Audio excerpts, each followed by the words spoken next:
Pessoal, vamos respirando fundo, vamos agradecendo a oportunidade, pedindo que os nossos amigos espirituais nos mantenham na linha, nos mantenham no foco nos estudos, também pedindo a força de sempre dos mentores da Casa Lucas de Assis, os irmãos franciscanos, e pedindo que todos os espíritos que nos apoiam, que, que nos incentivam para os estudos, possam, né, cada vez mais nos fortalecer e nos fazer entender que esse caminho de entendimento, né, desse universo é sempre o caminho do bem, é o caminho da bondade, tentando buscar a espiritualidade como um caminho de redenção para os nossos, né, para as nossas falhas, né, ainda recorrentes, e também sempre agradecendo, né, a todos por estarmos neste momento, né, tendo essa oportunidade. Pai nosso que estais no céu, santificado seja o vosso nome, venha a nós o vosso reino, seja feita a vossa vontade, assim na terra como no céu.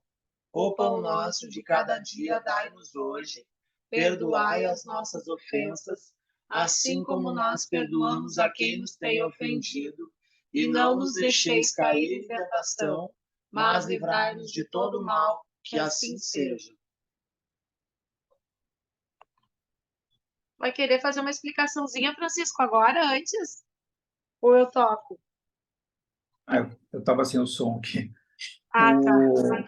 Então, fazer um resumo assim, bem breve da sequência do capítulo 12, né, que é da preparação de experiência. E essa experiência, na realidade, são os estudos que são feitos para a reencarnação. No caso, que a gente vai estudar no próximo capítulo, que é a parte mais importante desse livro e é o ponto alto assim, de quem estuda a reencarnação, que é a reencarnação do Segismundo. Então, esse capítulo, na realidade, ele é um preâmbulo de todo o estudo que é feito em cima da reencarnação e, mais especificamente, do Segismundo. Mas dá a grande oportunidade do Alexandre, instrutor do André, que ele é procurado pelo Herculano, e os dois tiveram uma encarnação juntos com o Segismundo, na última encarnação, né? E isso se deduz aí pelo texto por volta de 100 anos antes, né, que se deu todo esse fato, e eles tiveram a convivência com o Segismundo, com o Adelino e com a Raquel, que são os personagens da futura da preparação da reencarnação do Segismundo.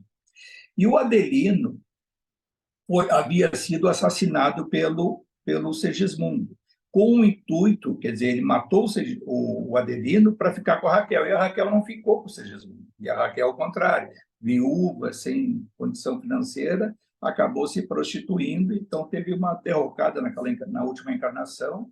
Então, um só ato do Segismundo, ele, além de não ter angariado para si o próprio amor da Raquel, ele teve a repulsa dela e o ódio do Adelino. E aí, o que aconteceu durante todo esse processo? No mundo espiritual, como acontece, né, não com a maioria, mas com aqueles que tomam a consciência do erro cometido, procuram reparar, mesmo quando ocorre, no caso esse que ocorreu com Adelino, num primeiro momento, um ódio feroz contra ele, né, de revolta, e a própria Raquel, né, que acha que a própria encarnação dela não teve grande assim, aproveitamento exatamente pelo ato insano do Segismundo. Mas, durante todo esse processo, e se deduz pelo texto, né, que o próprio Herculano se interessou muito por ele, ele era amigo, ele, o Alexandre, né, conhecidos, amigos do Segismundo e do Adelino e da Raquel, então eles tentaram fazer pedir a intervenção do alto, né, e se reaproximaram do Segismundo com esse epílogo, que é esse capítulo que dá a preparação dele. E aí, o que ocorre? O Adelino, antes de reencarnar, depois de todo esse processo, aceitou receber o Segismundo como filho, a Raquel também. Mas o Adelino, quando reencarnou, quando houve a aproximação, quando há essa essa programação e é aceito pelo plano espiritual, quando é programado que a gente vai receber como filho esse ou aquele, nós recebemos no mundo espiritual antes, quando há o mérito para isso, há a oportunidade.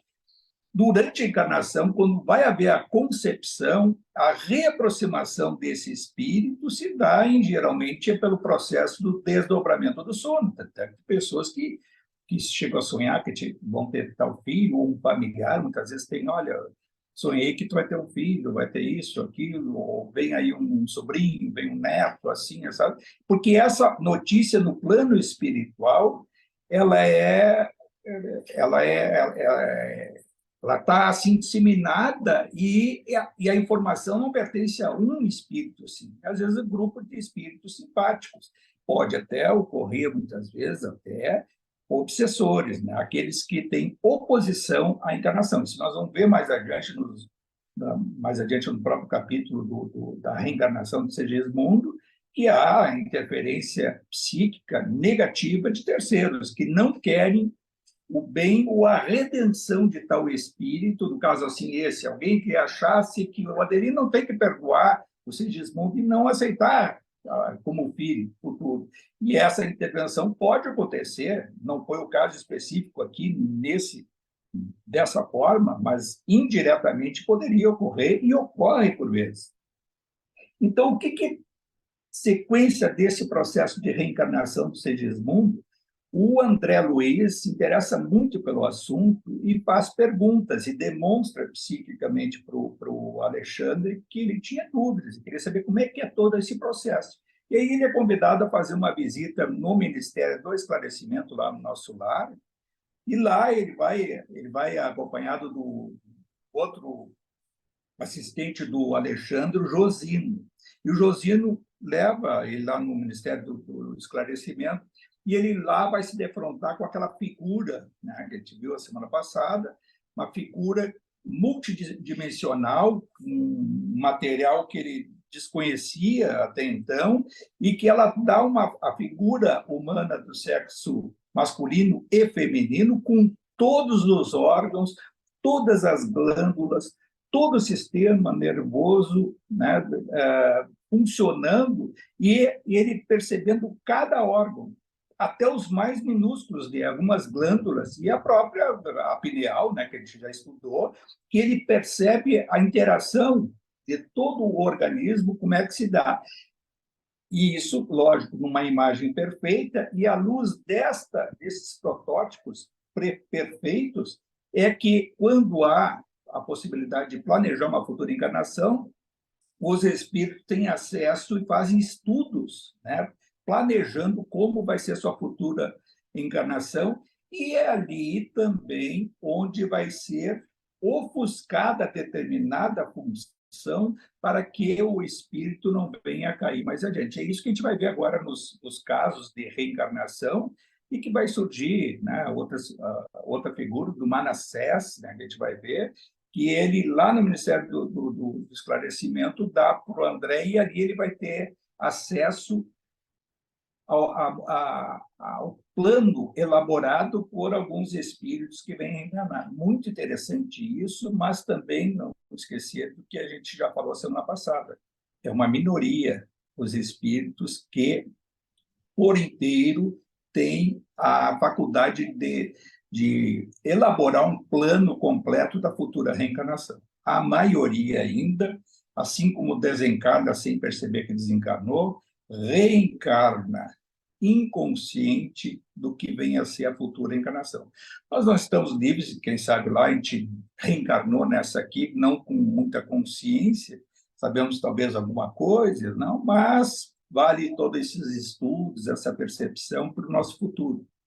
De a gente chegar melhor no mundo espiritual, aproveitar melhor o tempo lá, e esse tempo seja também de despertar de consciência para a futura oportunidade encarnatória. E aí a gente vai perceber que a concepção que a gente talvez já tenha tido no passado de como é uma reencarnação e como ela deveria ser, não é como a gente acha que tem que ser, sob o ponto de vista de buscar ser a perfeição, mas de oportunidade de reparação. Vamos então seguir a leitura aí, ô Flávia, e a gente volta a comentar depois. Vamos lá, então, seguindo a segunda parte do capítulo 12, preparação de experiências. Despediu-se Alexandre, deixando-me na grande instituição de planejamento, onde o assistente Josino, ocupado nos encargos de seu ministério, me confiou aos cuidados de Manassés, um irmão dos serviços informativos da casa, que me acolheu prazerosamente, cercando-me de gentileza e carinho. Senti imediatamente que o meu aprendizado ali se iniciava com imenso proveito. Manassés era um livro volante. Seus pareceres e informes traduziam valiosos ensinamentos. Aproximando-nos dos pavilhões de desenho, onde numerosos cooperadores traçavam planos para reencarnações incomuns, foi o meu novo companheiro procurado por uma entidade simpática que lhe pedia informações. Manassés apresentou uma otimista. Tratava-se de um colega que, depois de 15 anos de trabalho nas atividades de auxílio, regressaria à esfera carnal para a liquidação de determinadas contas. O recém-chegado parecia hesitante. Via-se-lhe o receio, a indecisão. Não se deixe dominar pelas impressões negativas. Dirigia-se Manassés a ele, infundindo-lhe bom ânimo. O problema do renascimento não é assim tão intrincado. Naturalmente exige coragem, boas disposições. Entretanto, exclamava o interlocutor algo triste, temo contrair novos débitos, em vez de pagar os velhos compromissos. É tão penoso vencer na experiência carnal, em vista do esquecimento que sobrevém à encarnação. Seria, porém, muito mais difícil triunfar guardando a lembrança, redarguiu Manassés incontinente.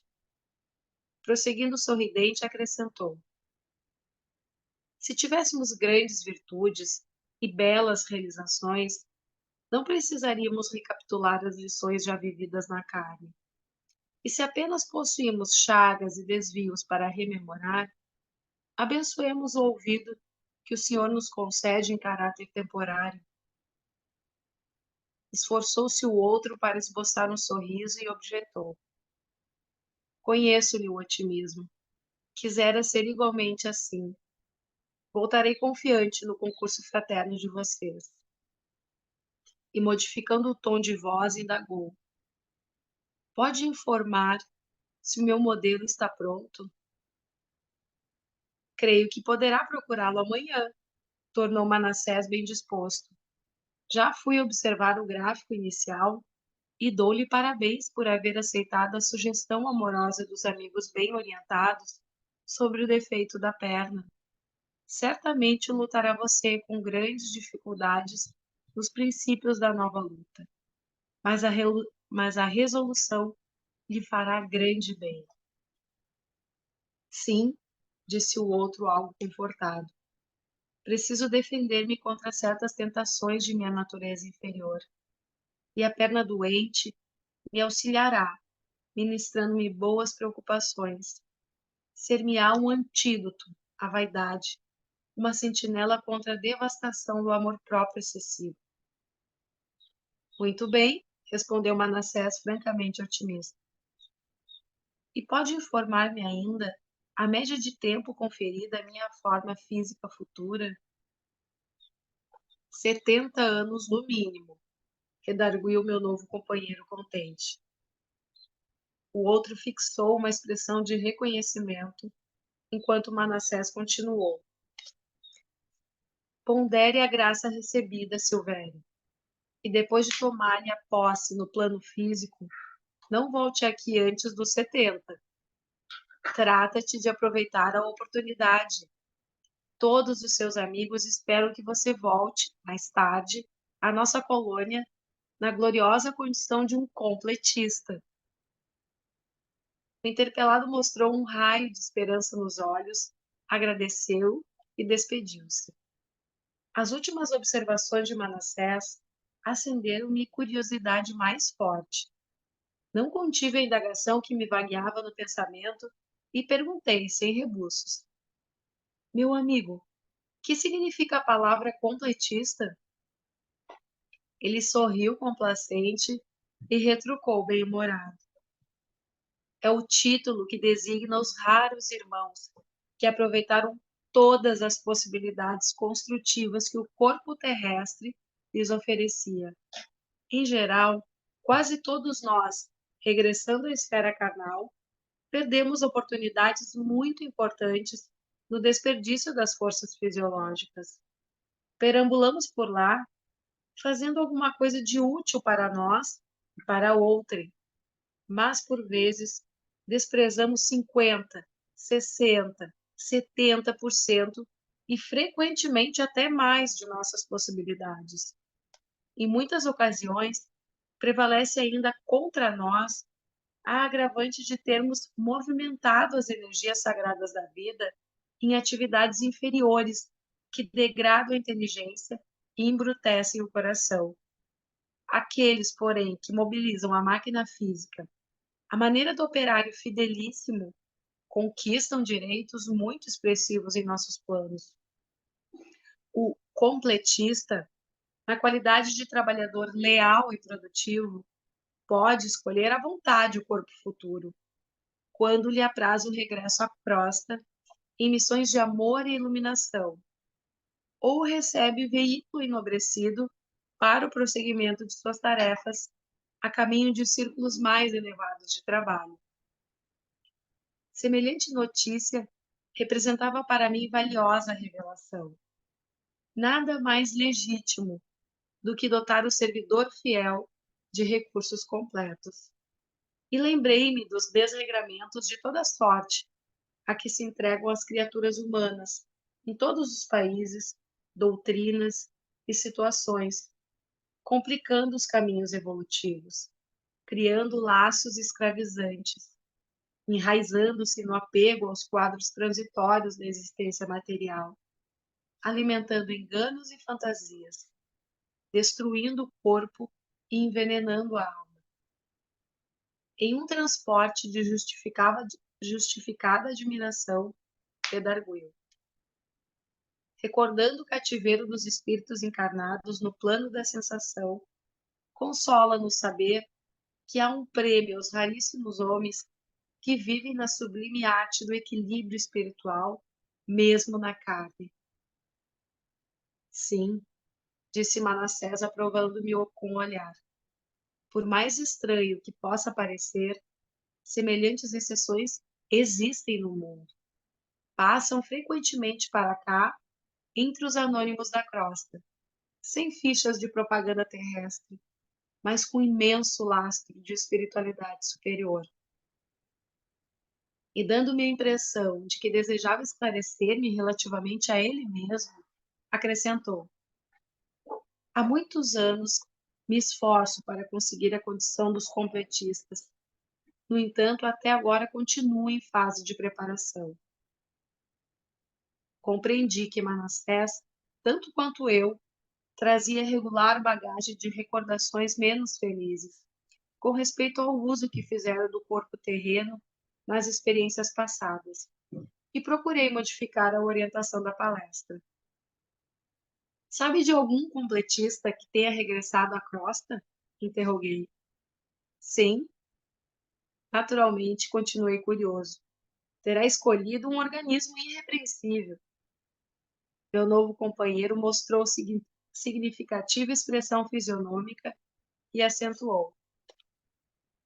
Nenhum dos que tenho visto partir, embora os méritos de que se encontravam revestidos, escolheram formas irrepreensíveis quanto às linhas exteriores.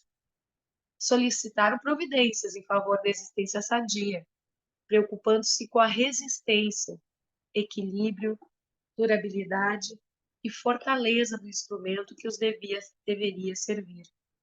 Mas pediram medidas tendentes a lhes atenuarem o magnetismo pessoal em caráter provisório, evitando-se-lhes apresentação física muito primorosa, ocultando assim a beleza de suas almas para a eficiente garantia de suas tarefas.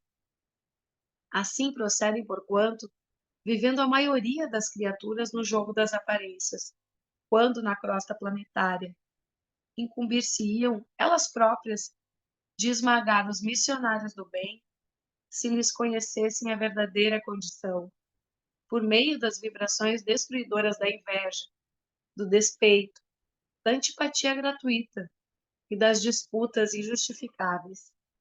Em vista disso, os trabalhadores conscientes, na maioria das vezes, organizam seus trabalhos em moldes exteriores menos graciosos, fugindo por antecipação ao influxo das paixões devastadoras das almas em desequilíbrio. Entendi a extensão do esclarecimento e meditava na grandeza dos princípios espirituais que regem a experiência humana, quando Manassés acrescentou após longa pausa: as mentes juvenis, quais crianças do mundo, brincam com o fogo das emoções.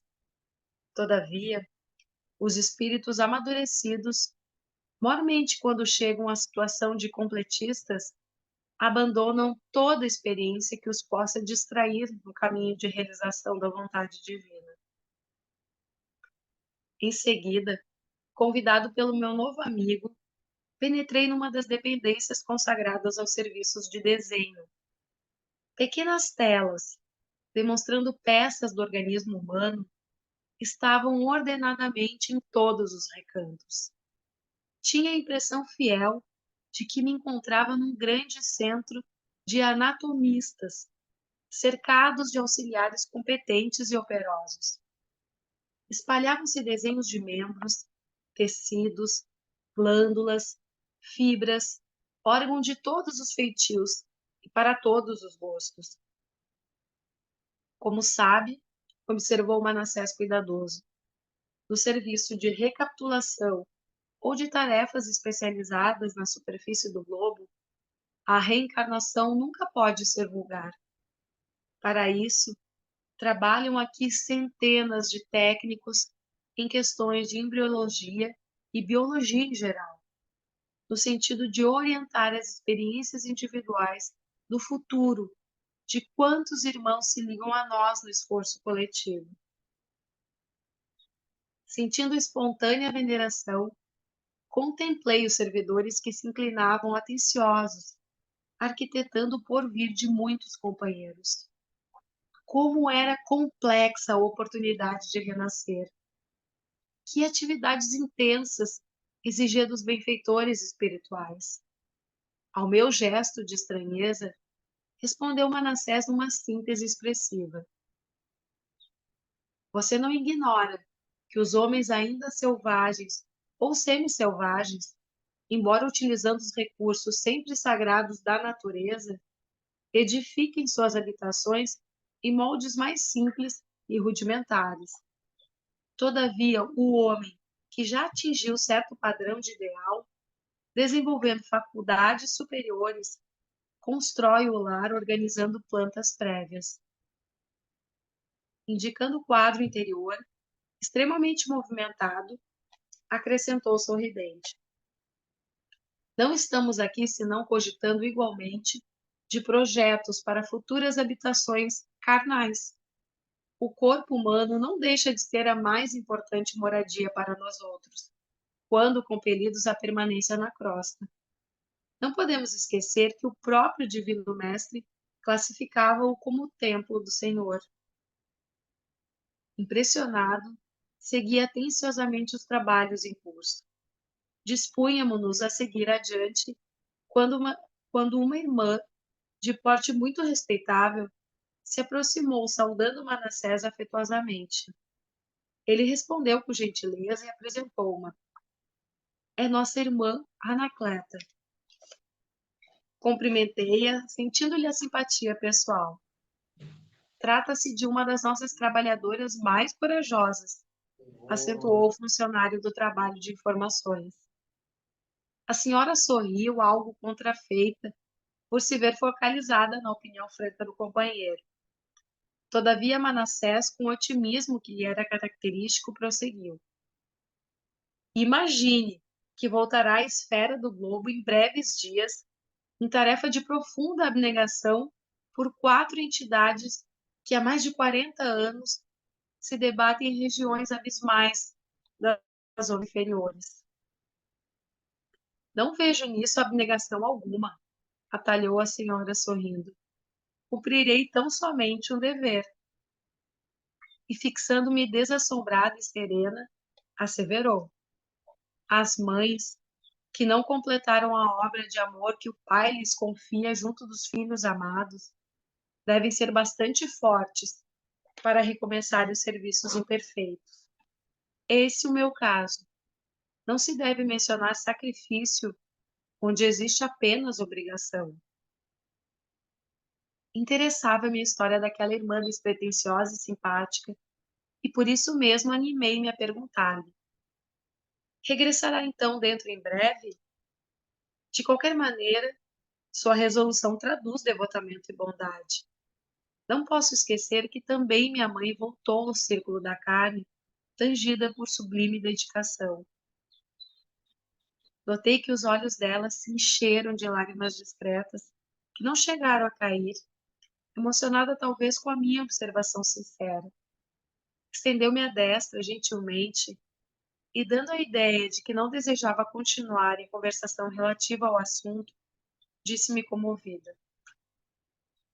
Muito grata pelo conforto de suas palavras. Mais tarde, ao se lembrar de mim, ajude-me com seu pensamento amigo. Nesse ponto da ligeira palestra, Manassés indagou. Já recebeu todos os projetos? Sim, respondeu ela. Não somente os que se referem aos meus pobres filhos, mas também a planta relativa à minha própria forma futura. Está satisfeita? Muitíssimo, redarguiu a dama. Na lei do Pai, a justiça está cheia de misericórdia e continuo na condição de grande devedora. Em seguida despediu-se calma e afável. Manassés compreendeu minha curiosidade e explicou. Anacleto é um exemplo vivo de ternura e devotamento, mas voltará às lutas do corpo a fim de operar determinadas retificações no coração materno. Por imprevidência dela, em outro tempo, os 4 filhos que o Senhor lhe confiara caíram desastradamente. A pobrezinha albergava certas noções de carinho que não se compadecem com a realidade. Seu esposo era homem probo e trabalhador, e apesar de abastado, nunca se esqueceu dos deveres que lhe prendiam as atividades de homem de bem ao campo da sociedade geral. Caracterizava-se por uma energia sempre construtiva, mas a esposa, embora devotadíssima, contrariava-lhe a influência do lar, viciando o afeto de mãe com excessos de meiguice desarrazoada. E como consequência indireta, 4 almas não encontraram recursos para a jornada de redenção. 3 rapazes e uma jovem, cuja preparação intelectual exigira os mais árduos sacrifícios, caíram muito cedo em desregramentos de natureza física e moral, a pretexto de atenderem a obrigações sociais. E tão degradantes foram esses desregramentos que perderam muito cedo o templo do corpo, entrando em regiões baixas, em tristes condições. Anacleta, contudo, voltando ao campo espiritual, compreendeu o problema e dispôs-se a trabalhar afanosamente para conseguir não só a reencarnação de si própria, senão também a dos filhos, que deverão segui-la nas provas purificadoras da crosta. Quantos anos gastou para obter semelhante concessão? Perguntei, impressionado. Mais de 30. Imagino-lhe os sacrifícios futuros, exclamei. Sim, esclareceu Manassés. A experiência ser-lhe-á bem dura, porque 2 dos rapazes deverão regressar na condição de paralíticos, um na qualidade de débil mental, e para auxiliá-la na viuvez precoce, terá tão somente a filha, que por si mesma será também portadora de prementes necessidades de retificação. Ia dizer de minha profunda surpresa, diante do mecanismo de introdução ao serviço reencarnacionista, quando outra irmã se acercou de nós por Manassés. Depois das saudações afetivas, explicou-se ela, gentil, dirigindo-se ao meu novo amigo. Desejo sua obsequiosa interferência na retificação do meu plano. E abrindo um pequeno mapa, no qual se via desenhado com extrema perfeição um organismo de mulher, acentuou. Veja bem o meu projeto para o sistema endocrínico. Sei que os amigos me favoreceram, planejando-o com. Entretanto, desejaria modificações. Em que sentido? Indagou o interpelado surpreso. A recém-chegada indicou os pontos do projeto nos quais se localizavam o colo e falou. Fui advertida por benfeitores daqui, no sentido de não me apresentar na crosta dentro de linhas impecáveis para a forma física. E, em razão disso, para que eu tenha mais probabilidades de êxito em meu favor, a tarefa que me proponho desempenhar, estimaria que a tireoide e as paratireoides não estivessem tão perfeitamente delineadas. Como sabe Manassés, minha tarefa não será fácil. Devo reaver um patrimônio espiritual de grandes proporções. Preciso fugir de qualquer possibilidade de queda, e a perfeita harmonia física me perturbaria as atividades. O novo companheiro endereçou-me expressivo olhar e disse-me: tem razão, a sedução carnal é imenso perigo, não só para aqueles que emitem a sua influenciação, como também para quantos a recebem. Prefiro a fealdade corpórea, tornou ela. Não estou interessada no corpo de Vênus, e sim na redenção de meu espírito para a eternidade. Manassés prometeu interpor os seus bons ofícios. Tão logo se despediu da nova interlocutora, passou a mostrar-me as mais interessantes figurações de órgãos do corpo humano. Admirava, tomado de profunda impressão, aqueles gráficos numerosos que se alinhavam com absoluta ordem, demonstrando o cuidado espiritual que precede o serviço de reencarnações, quando meu amigo ponderou. A medicina humana será muito diferente no futuro, quando a ciência puder compreender a extensão e complexidade dos fatores mentais no campo das moléstias do corpo físico. Muito raramente não se encontram as afecções diretamente relacionadas com o psiquismo. Todos os órgãos são subordinados à ascendência moral. As preocupações excessivas com sintomas patológicos aumentam as enfermidades. As grandes emoções podem curar o corpo ou aniquilá-lo. Se isso pode acontecer na esfera de atividades vulgares das lutas físicas, imagine o campo enorme de observações que nos oferece o plano espiritual, para onde se transferem todos os dias milhares de almas desencarnadas em lamentáveis condições de desequilíbrio da mente. O médico do porvir conhecerá semelhantes verdades e não circunscreverá sua ação profissional ao simples fornecimento de indicações técnicas, dirigindo-se muito mais nos trabalhos curativos às providências espirituais, nas quais o amor cristão represente maior papel. Desejando, porém, prosseguir nos esclarecimentos, quanto ao serviço reencarnacionista, Manassés tomou o pequeno gráfico e, apresentando-me as linhas gerais, acentuou. Aqui temos o projeto de futura reencarnação de um amigo meu. Não observa certos pontos escuros, desde o colo descendente, a alça sigmoide Isso indica que ele sofrerá uma úlcera de importância nessa região logo que chegue à maioridade física. Trata-se, porém, de escolha dele. E porque extrema curiosidade me vagueasse nos olhos, Manassés explicou.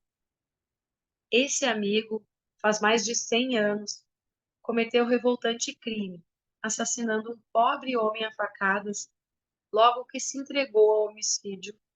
Como acontece muitas vezes, a vítima desencarnada ligou-se fortemente a ele e da semente do crime que o infeliz assassino plantou em um momento, colheu resultados terríveis por muitos anos. Como não ignora, o ódio recíproco opera igualmente vigorosa imantação e a entidade fora da carne passou a vingar-se dele todos os dias, matando-o devagarinho por ataques sistemáticos pelo pensamento mortífero. Em suma, quando o homicida desencarnou, por sua vez, trazia o organismo perispiritual em dolorosas condições. Além do remorso natural que a situação lhe impusera, arrependeu-se do crime, sofreu muito nas regiões purgatoriais e, depois de largos padecimentos purificadores, aproximou-se da vítima, beneficiando-a em louváveis serviços de resgate e penitência. Cresceu moralmente, tornou-se amigo de muitos benfeitores, conquistou a simpatia de vários agrupamentos de nosso plano e obteve preciosas intercessões. Entretanto, a dívida permanece. O amor, contudo, transformou o caráter do trabalho em pagamento. O nosso amigo, ao voltar à crosta, não precisará desencarnar em espetáculo sangrento, mas onde estiver, durante os tempos de cura completa na carne que ele outrora menosprezou, carregará a própria ferida, conquistando dia a dia a necessária renovação. Experimentará desgostos, em virtude do sofrimento físico pertinaz. Lutará incessantemente, desde a eclosão da úlcera até o dia do resgate final no aparelho fisiológico. Entretanto, se souber manter-se fiel aos compromissos novos, terá atingido mais tarde a plena libertação. Enquanto fixava no projeto minha melhor atenção, Manassés continuava.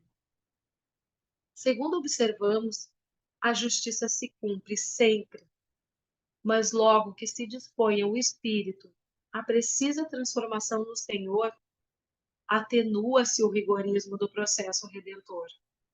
O próprio Pedro nos lembrou, há muitos séculos, que o amor cobre a multidão dos pecados.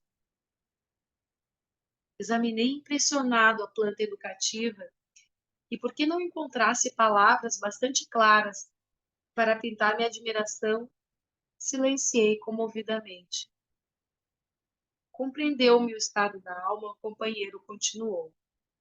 Compreendendo-me o estado da alma, o companheiro continuou. São inúmeros os projetos de corpos futuros e nossos setores de serviço.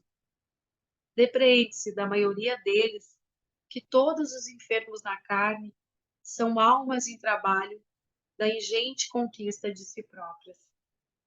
Ninguém trai a vontade de Deus nos processos evolutivos sem graves tarefas de reparação. E todos os que tentam enganar a natureza, quadro legítimo das leis divinas, acabam por enganar a si mesmos. A vida é uma sinfonia perfeita. Quando procuramos desafiná-la no círculo das notas que devemos emitir para sua máxima glorificação, somos compelidos a estacionar em pesado serviço de recomposição da harmonia quebrada. E durante alguns dias, ali permaneci na instituição benemérita, compreendendo que a existência humana não é um ato acidental e que no plano da ordem divina a justiça exerce seu ministério todos os dias, obedecendo ao alto desígnio que manda ministrar os dons da vida a cada um por suas obras. Final do capítulo 12 de Missionários da Luz. A gente vê assim, quanto ensinamento, né? Os detalhes agora de cada encarnação, e a gente, pelo menos assim, eu percebendo, relendo, reestudando essa obra, esses detalhes, o quanto que certa vez eu li, não sei qual é o espírito que disse, que nenhuma encarnação e nenhuma desencarnação é igual uma a outra, elas são tão semelhantes às digitais de uma pessoa e outra. Quer dizer, no detalhe, nenhuma é igual à outra, né? Todos têm uma nuance que vai dizer, se reencarna de determinada forma. Quando eu estava dizendo que os espíritas estudam esse capítulo, esse livro, né? E essa parte aí do Sigismundo, e acham que todas as encarnações são mais ou menos dessa forma. A gente vai abrindo o capítulo e vê esses assuntos e vai vendo assim que cada uma vai tendo um porquê, e esse porquê está inserido o quê? A oportunidade e o livre-arbítrio, porque também tem a questão do espírito aceitar, e aí, além do espírito, quanto mais ele elabora, mais ele vai querer se ater aos detalhes e vai temer muito que nos detalhes ele se perca. A gente já viu até, estava vendo já quantas citações se fez sobre o Nosso Lar, o livro Nosso Lar, ele nos dá uma impressão geral de toda a obra do André Luiz. A gente vê o quanto que isso aí foi feito lá no Altíssimo, elaborado, nos seus detalhes, coisa que os olhos humanos, às vezes, quando a gente vai ler simplesmente ou até estudar superficialmente, não percebe a riqueza de detalhes. Quando a gente vê lá aquela questão da Laura, era um espírito já, ela teve todo esse excesso de fazer a elaboração dela com o Ricardo, o esposo e futuro marido também, ela está enganada, provavelmente é a avó do Emmanuel, né? E ela teve muito temor, e aí no estudo, está lá nas entrelinhas do Nosso Lar, quando a gente vê aqueles planos que ela teve acesso, o acesso genético do futuro pai, da futura mãe, se ia ser compatível com o projeto dela, o plano dela, né?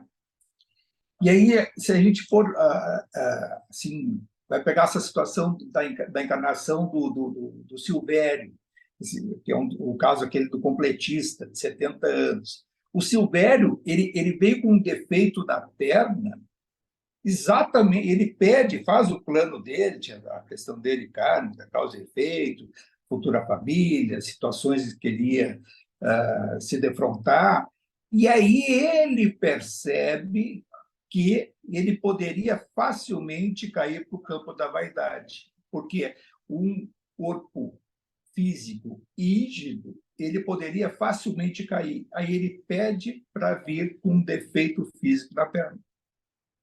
E ele, com esse defeito físico, ia ser o freio que ele ia ter durante a encarnação para ele não cair. E aí ainda é dito para ele, não me volta antes dos 70.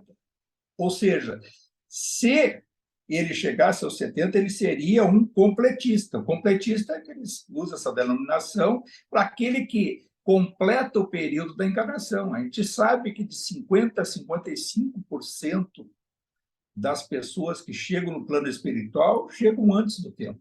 Tá? Chegam antes do tempo e a gente não consegue cumprir boa parte daquilo que se comprometeu, às vezes consciente ou até impulsionados pelo inconsciente, quando a gente é atraído para a encarnação. Mas isso faz parte do processo. E o completista, ele não é simplesmente aquele que vai ter a idade própria. Não dá pessoas que encarnadas ficam 90, 100 anos encarnados, mas não fizeram tudo que estava na sua proposta, ou seja, um adormecimento daquele de deixar a vida ir adiante, sem dar aquele algo a mais que é o grande propósito do completista, é aquele de usar a oportunidade da encarnação para evoluir. A gente evolui servindo, procurando ser bom, procurando ser menos imperfeito e assim sucessivamente. E a gente vê também no Nosso Lar, ele estava falando da dona Laura, lá do Ricardo, mas lembram lá no Nosso Lar, quando o André Luiz ele foi naqueles pronto-socorros, nas câmaras de retificação, que ele fez aqueles plantões, né? No início ele começou a limpar os vômitos dos pacientes, limpando o banheiro, tudo. E lá num diálogo que tem com o Lísias, que já era ali plantonista e tudo, e aí o Lísias diz para ele, olha, daqui de cerca dos 80 pacientes que estão sob a minha responsabilidade, 50, 55, 56 que ele falava que chegaram antes da hora, dos 80 e poucos, 50 e tantos que chegaram antes da hora. Deu a proporção. Chegaram antes da hora o quê? Do que estava previsto para a encarnação. Todos nós, cada um de nós, tem um período de oportunidade encarnatória. Como é que a gente... Há o abreviamento por várias situações, aquela que a gente vai dizer, então, que é a ruptura, né? Não vou nem falar em suicídio, mas aquela em que a gente joga fora a oportunidade de mais tempo estar aqui. A gente vê lá o próprio Odilon Fernandes falando aquela coisa de segunda morte, em outros diálogos que ele teve lá, tanto com o Inácio, com outros, com a Modesto, Maria Modesto Cravo, e ele diz, eles comentaram com ele, porque a Maria Modesta ela desencarnou em 63, 64, e ele em 73. Ele teve um câncer e ele teve consciência lá adiante, quando ele depois comenta num daqueles livros, ele diz assim, o Inácio perguntou para ele, Odilon, mas tu viesse antes, né? Sim, é o que eu tinha. Aí eu até entendo o sentimento dele. Eu não queria dar trabalho com a minha doença degenerativa, eu não queria dar trabalho para a minha família. E parece que eu estava abreviando, né, tendo esse impulso de querer chegar antes do outro lado. E ele acaba chegando, depois vai... Aí não é questão, isso não é questão de carga, não ser completista, vai ter um revés na sua evolução espiritual. Não, não é isso. A gente tem que dar um esforço. Por exemplo, aí tem um avanço tecnológico. A gente tem a medicação, tem a oportunidade da ciência que avança em sintonia com a nossa permanência aqui no mundo dos encarnados. Nós temos um determinado tratamento. A gente tem que seguir determinada situação para que o maior tempo possível a gente permaneça aqui, para procurar se aproximar mais do tempo completo, para ser chamado completista. Ou seja, dá um esforço. Não, eu não quero sentir dor, eu não quero... Não, nós temos mecanismos para não sentir dor, mas de viver aqueles minutos, aquelas horas, aqueles dias, aquelas semanas, meses de encarnação, passando, quando a gente vê esses casos aqui, a gente pega, por um lado, a gente se aterroriza, mas, por outro, dá uma resignação e forças para a gente enfrentar a adversidade, a dificuldade, os obstáculos que se impõem à nossa frente. E aí a gente passa a entender, às vezes, até a força que muitos encontram na hora do desafio para, com a força de vontade, permanecer mais. É muito melhor permanecer aqui mais minutos, horas, dias, semanas. É muito melhor. Não existe isso, um equívoco de pessoas. A gente vê até pessoas muito boas que dizem, eu quero desencarnar daquele de uma hora para outra, eu quero desencarnar dormindo, e vai continuar dormindo. Ou de uma hora para outra vai cair no chão, vai se levantar e vai continuar caminhando. E assim vai. Isso é um estudo mais complexo, que a gente pode até... Né, existe outros textos, outros assuntos teóricos que a gente pode despertar cada dia mais, cada vez mais informações do plano espiritual, que a gente poder entender melhor. E saber o quanto ali, o próprio Manassés, que num processo ali dele, que ele estava liderando o processo de planos de reencarnação, e ele disse, eu não sou completista. Eu, cada vez que vou, me proponho a determinadas coisas e não consigo. Ou seja, e ele ainda dá um exemplo que o André provoca. Mas então aquele que foi completista conseguiu, então, ter o corpo perfeito, de levar até os últimos anos. Ele disse, não conheço nenhum completista que tenha optado por ter a melhor forma física.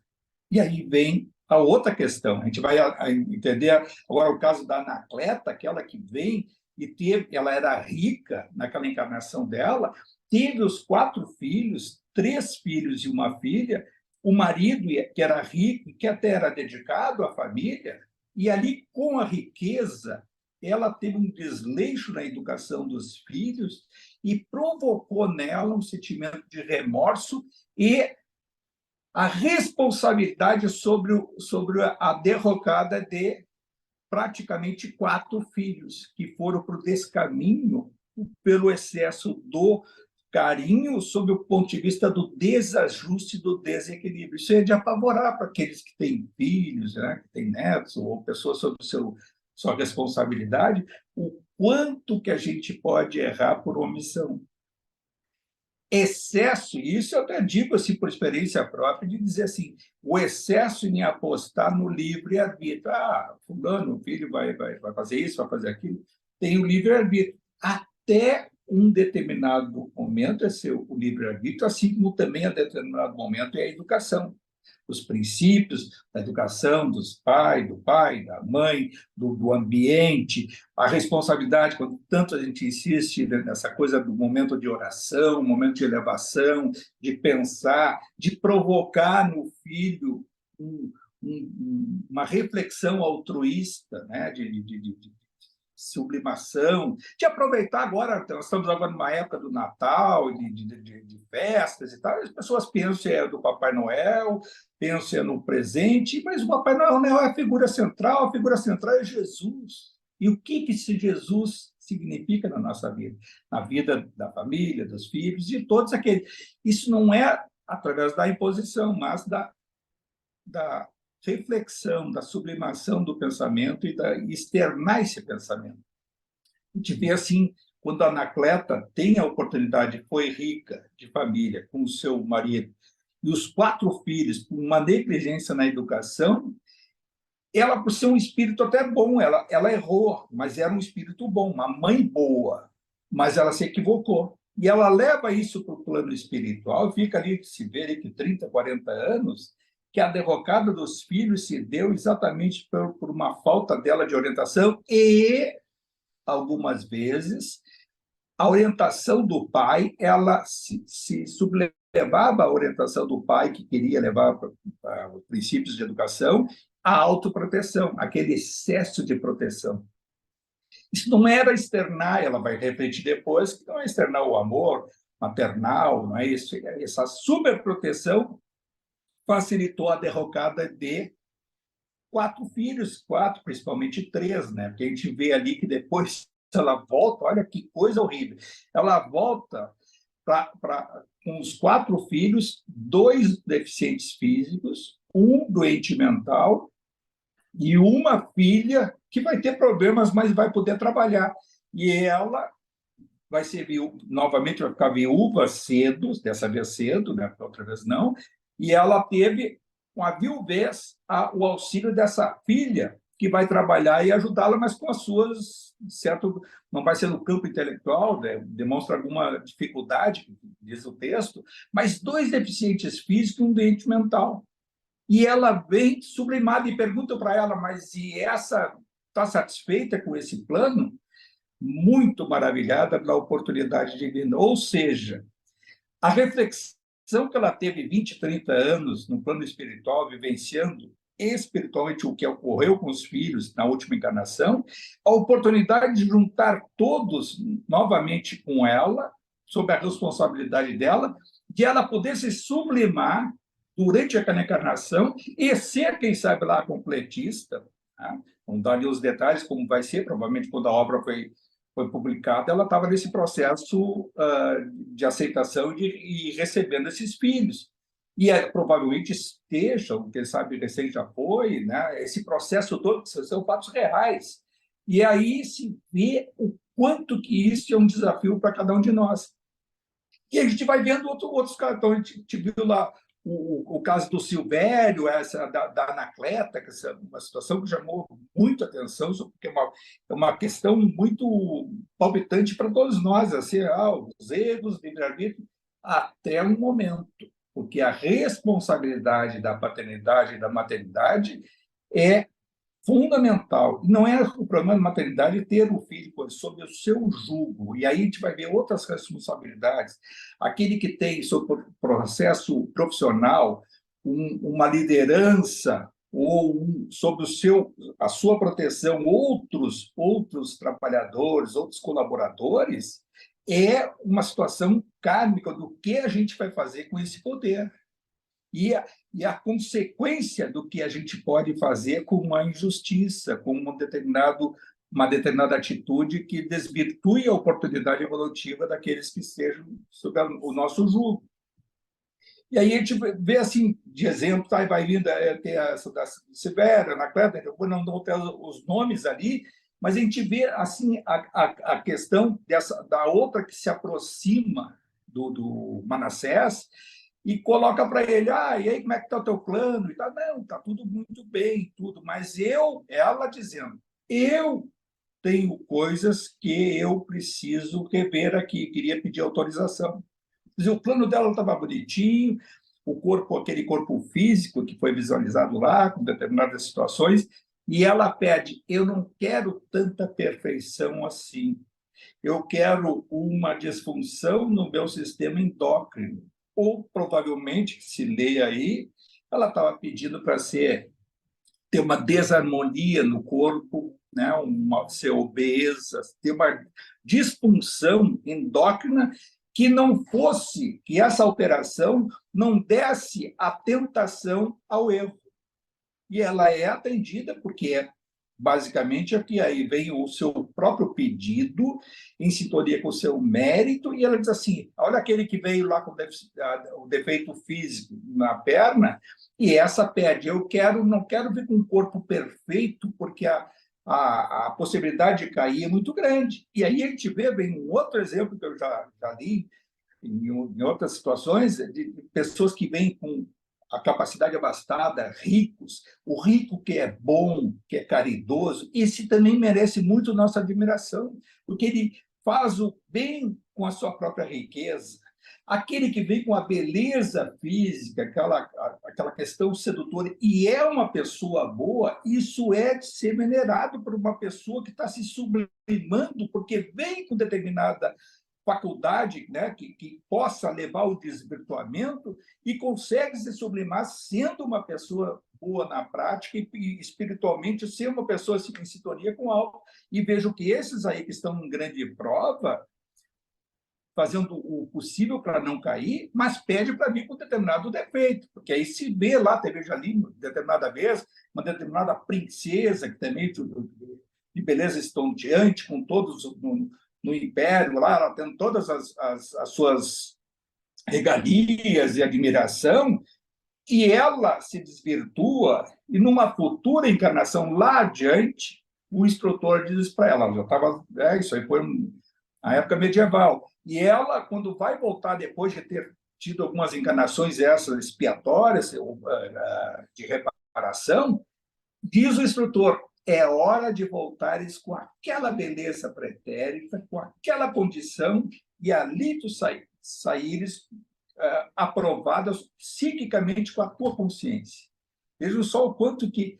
Aí esse processo que a gente diz assim, uma encarnação, 2, 3, abre o leque, e vai pegando 1000 anos, pega 700 anos, vai ou mais, e vai ver quantas oportunidades dá para se encaixar.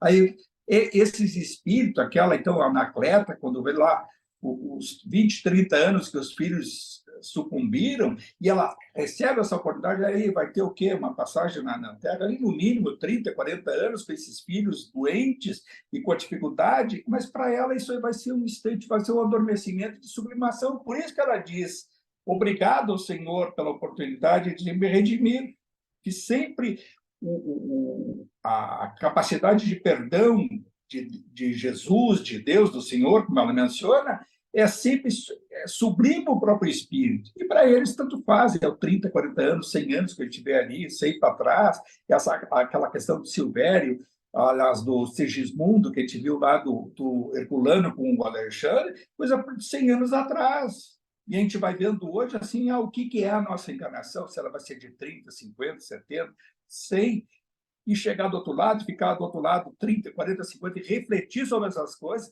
e parcialmente reparar e retornar mais adiante, mais consciente ainda de poder se redimir de coisas que a gente deixou para trás. Porque tem coisas que, infelizmente, a gente não se lembra, mas que hoje, se a gente se lembrasse, tivesse a consciência plena, nós não teríamos a capacidade psíquica de suportar determinados equívocos. E mais adiante, passada mais 1, 2, 3 encarnações, nós vamos poder trabalhar melhor isso e ter assim a ânsia de querer reviver tal situação.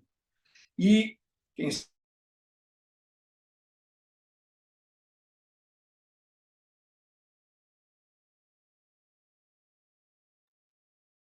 Travou, Francisco?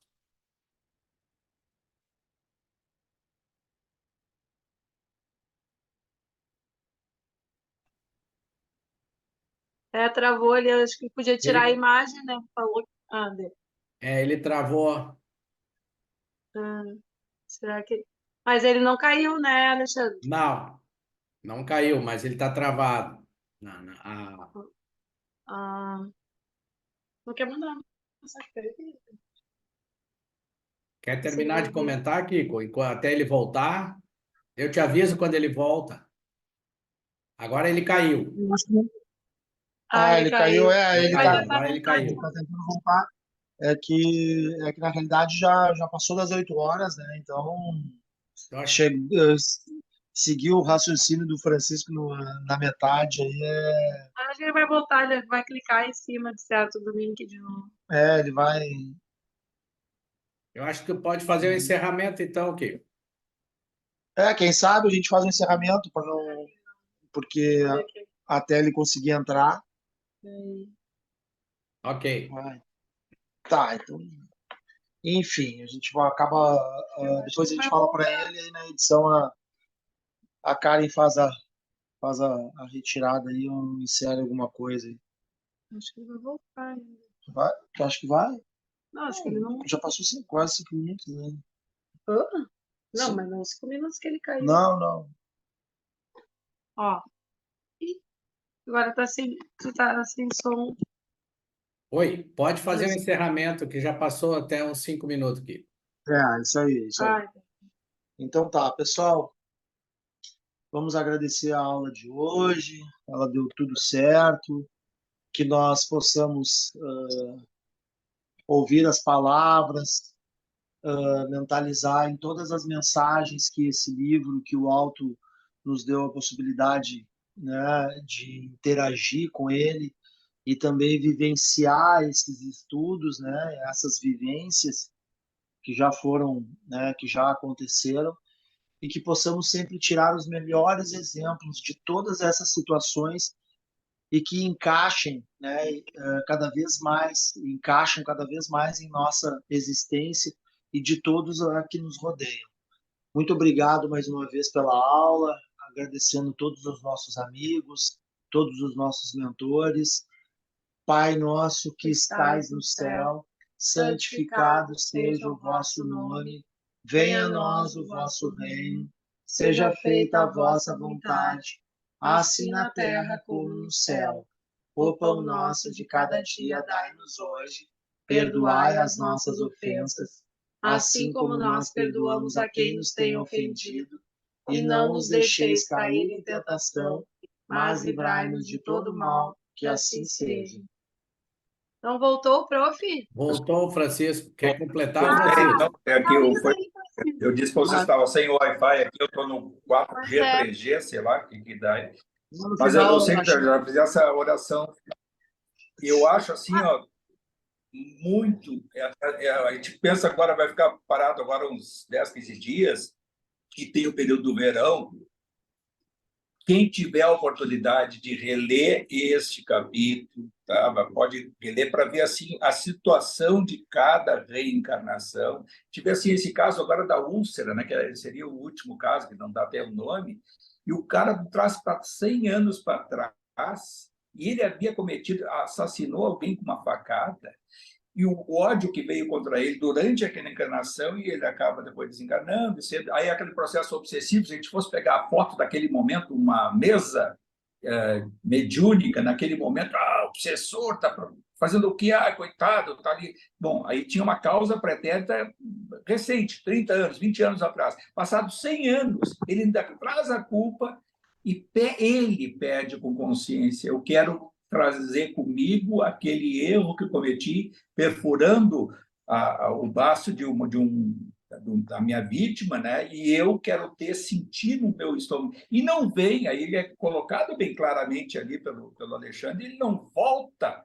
para ser novamente vítima do sangue, do assassinato e tal, mas traz consigo, e a gente para pensar, às vezes, causas de determinadas doenças.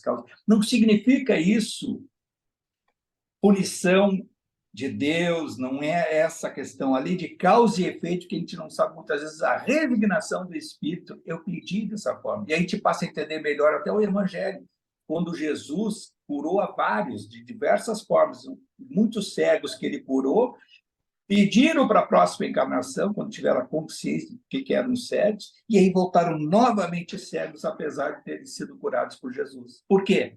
Aí vão encontrar a causa de alguns deles, de relatos, que na época que eram centuriões e que eles cegavam, perfuravam os olhos, né, das vítimas em perseguições, ou a forma que praticava a justiça, a lei de Talião, dente por dente, olho por olho, e perfuravam ou cegavam os olhos com ferro em brasa.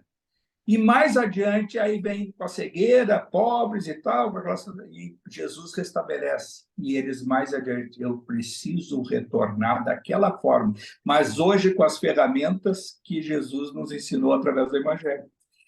Ei, Francisco. Esses são os grandes aprendizados. E essas são as situações, assim, de completar com essa, quando está falando de Natal, de Papai Noel, que Jesus o que Jesus espera de cada um de nós, que a gente ainda está distante, muito distante. Eu acho que é esse o momento que a gente poderia renovar é a capacidade de amar.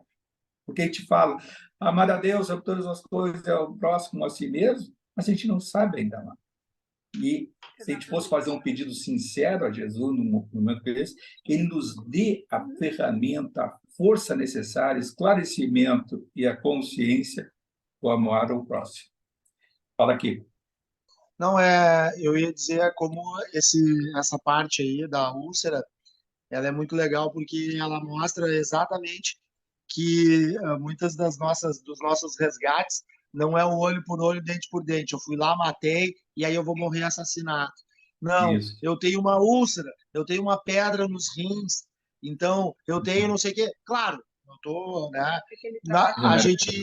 A gente tem assim, ela tem outros formatos, mas eu acho que muitas vezes com mais ameno do que realmente a gente deveria, né? Que a gente causou, né? Por exemplo, né?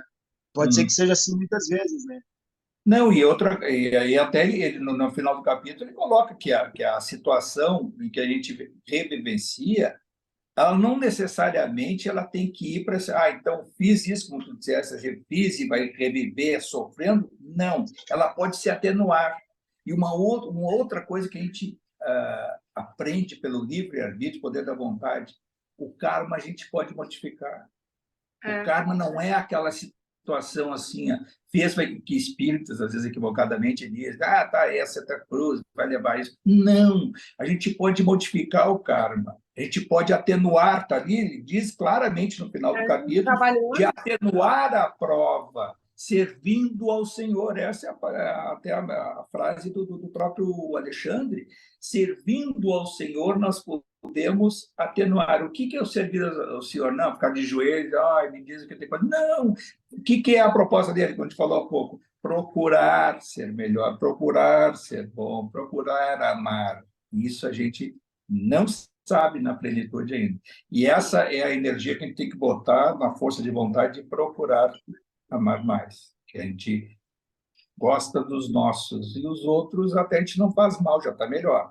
Mas não tem ainda aquela coisa ao natural, daquele sentimento sublime que espíritos que estiveram, né, que a gente tem de exemplificação e que não necessariamente sejam espíritos conhecidos, né, aquela coisa com popularidade ou na mídia, com pessoas que demonstram aquela coisa. E às vezes a gente pega na simplicidade de algumas pessoas e a gente vê aquele algo a mais que nos causa até... É bom que cause aquela impressão de dizer assim, mas esse tem tão pouco e oferece tanto do seu próprio coração, da sua energia. Essa reflexão, sendo feita, já tem uma grande valia para nós, porque quando a gente chegar lá do outro lado, a gente já está mais convicto disso, O valor do outro lado é para aquele que se esforça em ser melhor. Esforço de ser melhor. Com seus erros, se esforçar. A pessoa é isso, é aquilo, é muito vaidoso, é ciumento, é rancoroso, vaidoso, sei lá. Vou me esforçar para ser menos. Trabalhar essa luta interior. Isso é que vale muito. E não aquele que muito foi dado e que pouco pode ser retribuído lá do outro lado, porque me deram todas as condições e chego do outro lado muito distante do completista, não só pela idade, mas do aproveitamento da encarnação. Isso é o importante, o aproveitamento da encarnação está no esforço de procurar ser melhor. Esse é o nosso grande propósito, é o nosso último encontro aqui, né? Eu acho que a gente se reuniu aí quase 50 semanas desse ano estudando, e vamos multiplicar tudo isso, procurando ter efetivamente um melhor Natal, melhor passagem de ano, renovando as nossas metas de procurar. E aí vem coisas assim que podem ser é a leitura, é o estudo, procurar fazer um pouco mais isso, procurar ser um pouquinho melhor, servindo. Ela tem uma parte objetiva nisso, de ajudar os outros. Nós estamos no mundo dos encarnados, no mundo da matéria. Ajudar é muito importante, porque de estralo de dedo não resolve. Agora, a intenção e compartilhamento de situações materiais também é fundamental. Eu acho que é isso, então, pessoal. Passamos do tempo aí, desculpe, mas deu o... Já faz a